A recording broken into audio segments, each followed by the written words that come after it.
Welcome to the next episode in our Let's Talk Ageing series, which is a series of talking to our thought leaders and people in the sector and people that just really have an experience of older people generally to discuss their issues, the sorts of things that are concerning them and the things we need to do in Australian society as we become an older society.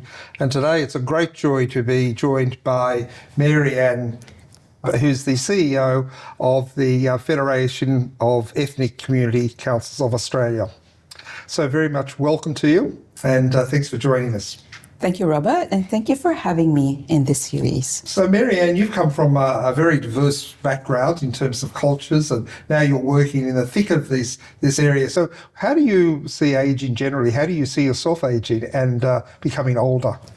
Yeah, I see aging actually as an opportunity. That is something that many of us, maybe a few generations ago, did not have. Living longer has been a phenomenon that's only very, very recent. So I see that as an opportunity to really think long-term of the opportunities and the kind of life that we'd like to live.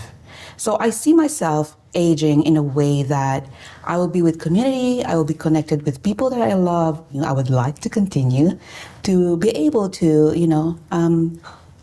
still be able to connect, but also help in the development and the connection of people in the community.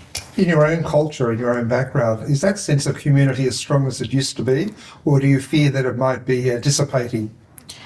There's both. There are communities that have been in Australia for the longest time and that they have taken on some social norms that are what we would call very Western, for example. Mm-hmm. But also there are new and upcoming communities who are just trying to take root and would like to be very, connected. And that's why they do all the things that are necessary to make sure that they have connections with associations, for example, as well as, connections with the broader community. And as older people are ageing in Australia, many of whom have actually come from overseas, different countries, different backgrounds, do you think it is easy to age in Australia if you come from a different ethnic background? There are challenges to that, especially if, you would come to a point where language would be a barrier. We know that people who will have dementia will at some point go back to their mother tongue, as we call it. And so if you have future generations of workers who may not have your language, then it will become a challenge. But I think being in a multicultural country and aging in a multicultural country is going to be very exciting. There's a lot of opportunities to it because you get to be able to share. If there's community, if there's spirit of community out there, you're able to share the learnings that you have as, in your culture with the rest of the population. And I think that's something that we should really embrace and, truly live, a life that is multicultural. FECCA is a very important organisation and I've dealt with it for a very long period of time and on many, many issues. Do you think that optimism that you personally share, Mary Ann, is something that's shared generally within the association and the organisations you deal with, or are there issues that are starting to concern those communities that you represent? I think there's both. We truly believe in many leaders in the community. We truly believe that if we're not optimistic, then where would we be going? I think we need to have that level of optimism for changes to occur, for that multiculturalism to really be embraced. But obviously the other part of it is the challenge. We know that there's a lot of older people in the community who are not able to access services, for example, for many reasons. Many of them actually do not understand how the system works, and then would also have that sense of, I'm fine, I've been here. For people who come from trauma background, to them, many of them believe that they have been very blessed to be in Australia, and to ask for anything more is almost like, beyond their understanding. And so there's many different cultures who would approach aging in many different ways. But I think overall, there's that sense of, embracing aging, but also an understanding that there is a broader community out there who would love to support people who are aging. You've got a special interest in aged care, and of course we have the new aged care reform starting very shortly. In that new framework, that new aged care system, they talk about having regard to culture, to trauma, to healing, and obviously to a greater understanding of cultural diversity.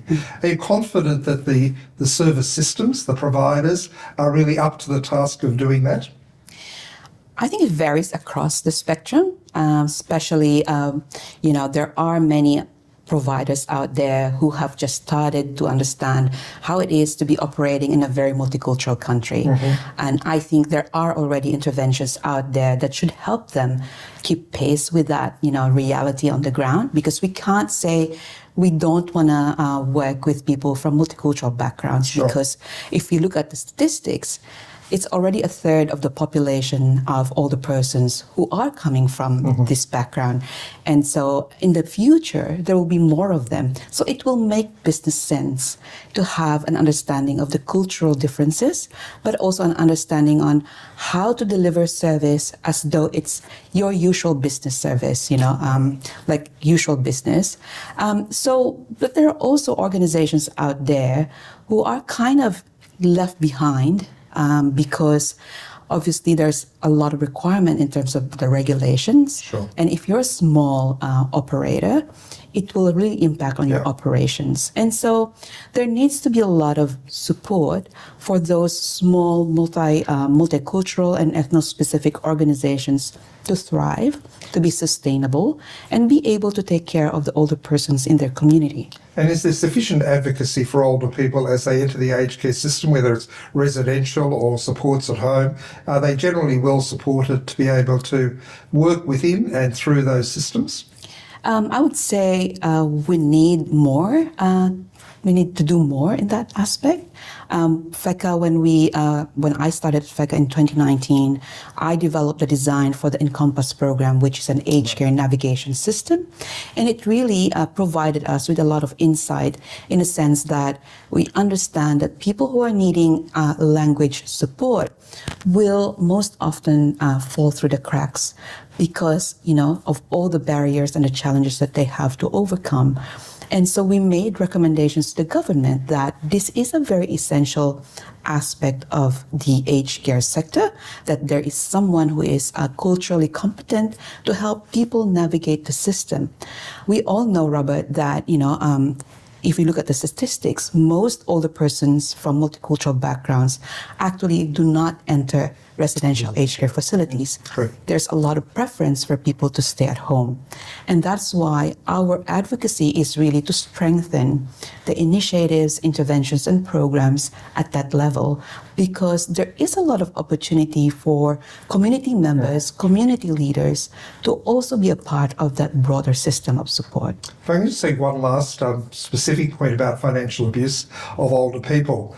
You've been part of discussions and roundtables in relation to that issue. How do you think the multicultural communities are approaching and dealing with the issue of abuse of older people, given that so many communities would tell us that they respect their elders, they respect their older people, and yet we do know that abuse can occur. So how do you think we need to approach that issue, or how are they approaching that issue more importantly? I think there's a lot of commitment and also interest to be a part of the solution. But I think we are at the level at the moment where many people, many leaders do not know what they can do. And what kind of support they can actually access to be able to do that. And I think the initiative that you have started is a very critical initiative, because with a collaborative approach, we could bring forward, solutions that the community members have been actually telling us how it could work for them. Because at the end of the day, and we've learned this throughout the COVID-19 pandemic, that solutions are actually based on people's experiences. They know what to do. We just need to empower them and give them resources to be able to do that work in terms of helping the rest of the community understand regulations, but also understand where they can access support if someone is going through that kind of abuse. So just finally, what would be your one big message to the Australian community around ageing in the multicultural communities have? What would you like to see Australia's attitude be towards, as I say, older people in those communities?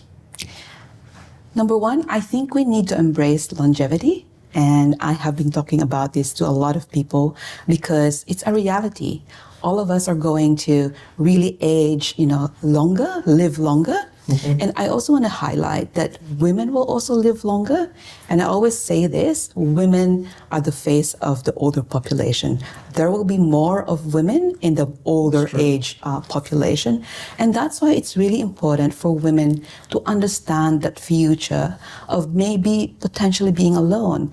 And that means we need to understand and prepare ourselves to be financially independent, for example, to be supported by our family members, or if there's none, because many migrants actually come here on their own, and to have that connection with community. And community organizations are actually, that's their objective, to make sure that everybody's supported. You and I have had these conversations before. When older persons are isolated, that's when they are open to a lot of abuse. That's when they're not safe. And that's why communities need to rally, because all of us are going to grow old, whether we like it or not.